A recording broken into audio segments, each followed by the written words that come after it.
సోనియా గాంధీపై అనుచిత వ్యాఖ్యలు చేశారంటూ హైదరాబాద్ బేగం బజార్ పోలీస్ స్టేషన్లో తనపై కేసు నమోదు కావడంతో ఘాటుగా స్పందించారు ఏపీ డిప్యూటీ సీఎం నారాయణస్వామి. తనపై కేసు పెట్టిన కాంగ్రెస్ నేత మల్లు రవికి ప్రశ్నలు సంధించారు.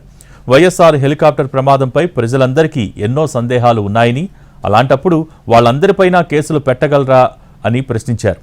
జగన్పై అన్యాయంగా కేసులు పెట్టి 16 నెలల పాటు జైలు పాలైనప్పుడు మీ నోరు పెగల్లేదే అంటూ మల్లు రవిని నిలదీశారు AP deputy CM Narayanaswamy.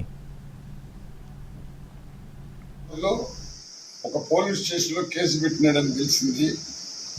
Mallu Ravi గారు, నువ్వు నాకు చాలా దగ్గర. రాజశేఖర రెడ్డి పైనే చనిపోయినాక ఆయన పైన ఎఫ్ఐఆర్ కట్టింది వాస్తవా కాదా?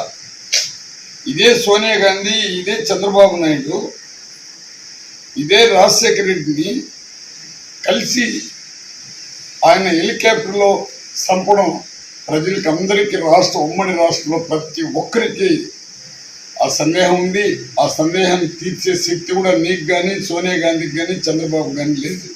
ఇదే చంద్రబాబు నాయుడు, సోనియా గాంధీ కలిసి ఇదే రాజశేఖర రెడ్డి ఏ విధంగా హింసించి పొట్టను పెట్టుకున్నారో నీకు తెలియదా? ఈ చంద్రబాబు నాయుడు, సోనియా గాంధీ ఏమి తప్పు చేయనటువంటి వ్యక్తి, ఎవరికి భయపడినటువంటి వ్యక్తి, జగన్మోహన్ రెడ్డి పైన అన్యాయమైన కేసులు పెట్టి 16 నెలల్లో జైలు పెట్టింది నీకు తెలియదా?